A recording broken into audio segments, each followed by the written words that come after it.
guys, in this video, I'm gonna show you how to change or reset your Gmail password. So let's get into it.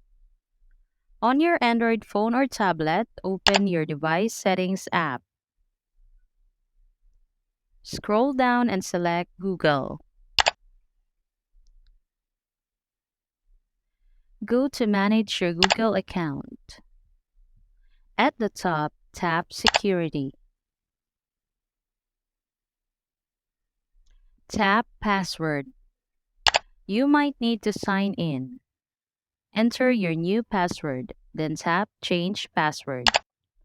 So that's all for this video, guys. If this video was helpful, please give us a like. And don't forget to subscribe to our channel so you don't miss out our new uploads. Thanks for watching, and I will see you in the next one.